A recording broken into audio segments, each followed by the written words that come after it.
Transição para a nova era. A terra da convergência humana. Mas a essa altura o leitor pode estar a perguntar: será que tudo o que foi aqui apresentado realmente se sustenta? Bom, não é questão de crenças, mas sim disposição lógica diante do que está sendo observado. Pode-se questionar aspectos como as influências dos fenícios ou de Colombo, por serem controversos, mas há de se considerar que existe uma linha estruturada da construção do Brasil. O Brasil, de fato, é resultado de um plano maior, conforme nos é relatado na obra psicografada por Chico Brasil, Coração do Mundo, Pátria do Evangelho, onde Cristo estabelece as bases nas quais será edificado o país do Cruzeiro e a futura pátria do Evangelho, a irradiar luz para o mundo. O leitor não afeito ao espiritismo ou a vertentes espiritualistas, talvez estranhe ou não aceite essa abordagem, mas outras tradições também tratam do assunto, ainda que de forma indireta, como pode ser demonstrado nas visões de Daniel, Dom Bosco e Manuel da Nóbrega, por exemplo. Mas, se realmente o leitor for adepto dessas correntes, pode ainda indagar sobre a situação dos conflitos a que o mundo passa e o desacerto político-institucional pelo qual estamos mergulhados. Será que mesmo assim o Brasil teria condições de se firmar no seu propósito redentor? Realmente, na esfera dos acontecimentos mundiais não há muito o que fazer, pois vive-se uma desordem generalizada, com inevitáveis desdobramentos, com as quebras das cadeias de abastecimento de insumos e de energia, levando à paralisação econômica, insolvência bancária, falências, convulsões, com consequentes problemas sociopolíticos e empobrecimento. Vivemos a desglobalização, conforme já vimos. O Brasil não está isento de tudo isso e naturalmente já está sendo afetado.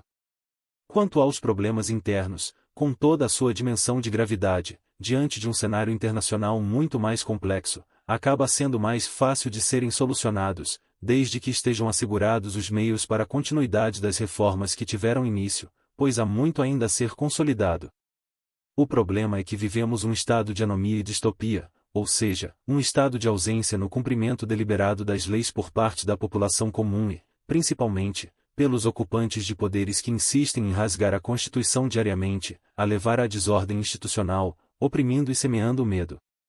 A dificuldade que gera essa desordem, no momento certo, será vencida. Essa página da história será virada. Tudo isso dependerá de como seremos dirigidos, mas, nesse momento temos que manter a serenidade, o equilíbrio, a capacidade e resiliência e não permitirmos que nos arrastem para a tormenta do globalismo ou do comunismo. Estejamos vigilantes. Apesar de todos esses obstáculos impostos pelas restrições de todos os desmandos que assistimos, o Brasil poderá ser bem-sucedido, embora tenhamos ainda sérios problemas econômicos e de renda que precisam ser solucionados. Um dos problemas do Brasil não é de oferta, mas sim de renda. O problema maior é a polarização político-ideológica que se instalou, e isso tem que ser equacionado. Não há condições de irmãos se desentendendo e ofendendo-se mutuamente, de forma a romperem relações, levando-os a violências até físicas de proporções graves, o que pode transformar em caos e anarquia, o que ensejará a adoção de medidas restritivas no sentido de que se restaure a ordem.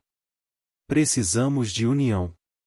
Como já mencionado, a crise de insolvência mundial com o empobrecimento social sendo intensificada, levará a elevadas ondas migratórias para o Brasil, pois não há outro país no mundo em condições de proporcionar acolhimento.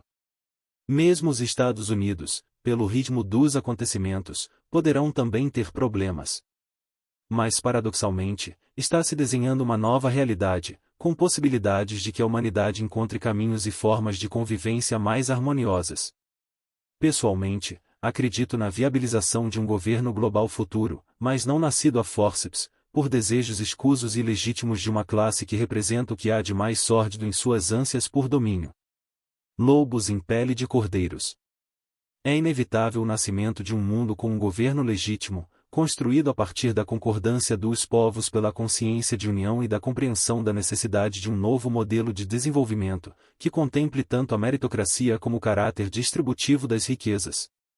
O socialismo, comunismo e capitalismo falharam, demonstrando-se incapazes de solucionar os problemas humanos, e não se sabe como eles poderão ser solucionados, pois o problema não está nos modelos, mas sim no homem inserido nos modelos, como já comentado.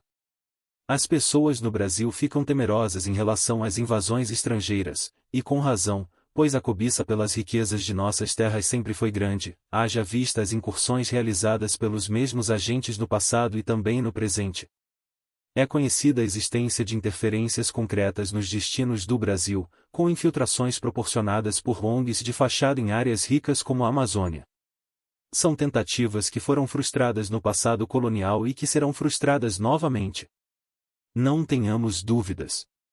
Só quem conhece a Amazônia pode avaliar os desafios impostos a qualquer ser humano que não está adaptado aos rigores das altas temperaturas sufocantes, da umidade excessiva e das condições inóspitas existentes.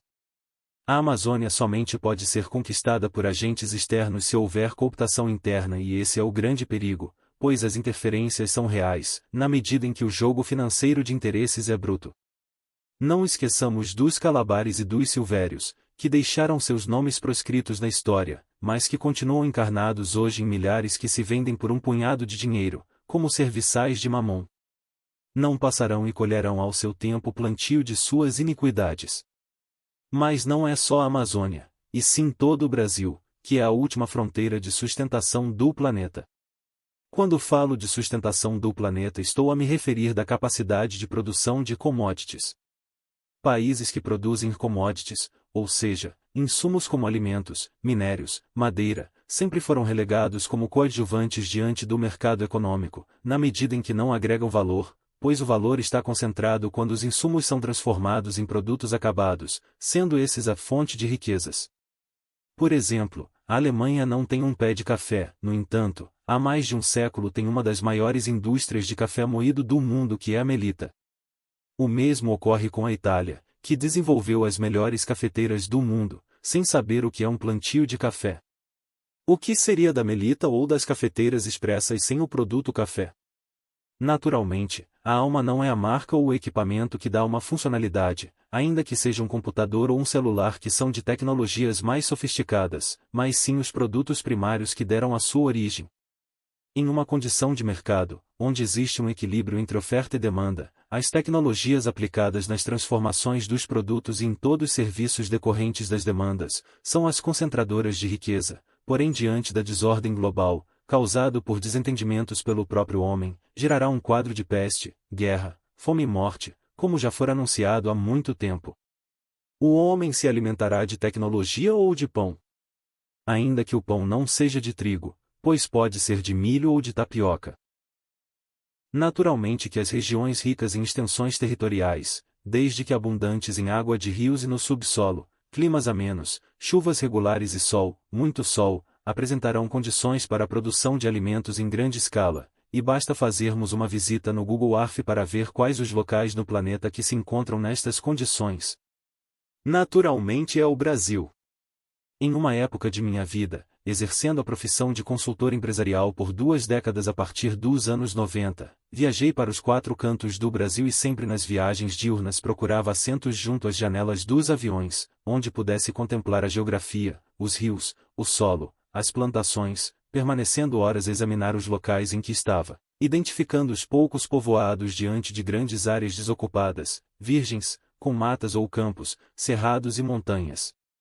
Uma viagem de São Paulo a Manaus, por escalas, às vezes demorava mais de 5 horas, e o que se via era uma imensidão verde, a perder de vista em um horizonte observado de uma altitude de 11.000 metros, e ficava a pensar o quanto o Brasil é grande em tamanho e potencial de crescimento em riquezas e o que estamos a fazer com tudo isso.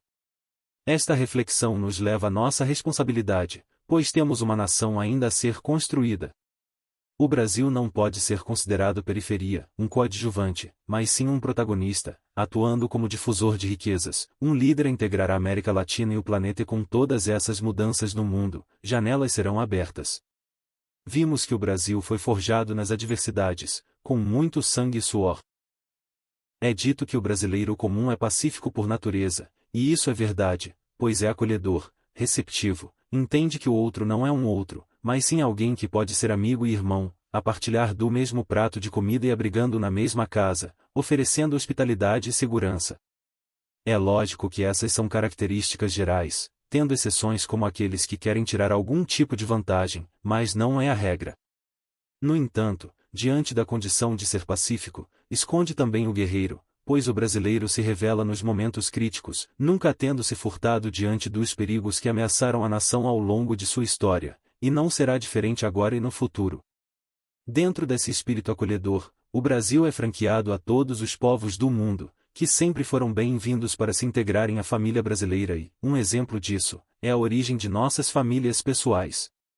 Somos em grande número miscigenados com sangue de índios, mulatos, mamelucos, portugueses, italianos, espanhóis e alemães, judeus, libaneses, sírios e armênios, africanos angolanos e moçambicanos, japoneses, chineses e coreanos, russos, ucranianos e poloneses, americanos, ingleses e franceses, sem esquecer de muitos outros, pois são muitos que compõem um grande mosaico multicolor, em um caleidoscópio iluminado pela luz da união. Então, não há o brasileiro tipicamente racial, pois nos misturamos. As áreas vistas de minha pequena janela daquelas viagens ainda estão lá, esperando por todos que se aconcheguem, não como invasores, mas como integrantes permanentes da grande nação brasileira, pois somos a soma da humanidade. A maior virtude do brasileiro é a aceitação, a receptividade, a tolerância, mas quando isso é elevado ao excesso, torna-se permissividade. Aí tudo pode, tudo se dá um jeito, os erros perdoados. Temos que manter sim o acolhimento, com amor e caridade, mas sem sermos lenientes, deixando de aplicar a justiça. Nós temos um grande compromisso em relação ao Brasil, pois há um nobre destino a cumprir, um destino para toda a humanidade. O Dharma da nação haverá de se cumprir com a superação das dificuldades, mesmo porque a cabeça do dragão no mapa do Brasil encontra-se em Aquário, adentrando a casa 1, indicando que o Brasil haverá de exercer a liderança mundial, fazendo-se cumprir o ideal de transformar essa terra de leite e mel na tão sonhada terra de Vera Cruz, onde se convergirão todos os povos, todas as línguas, toda a humanidade.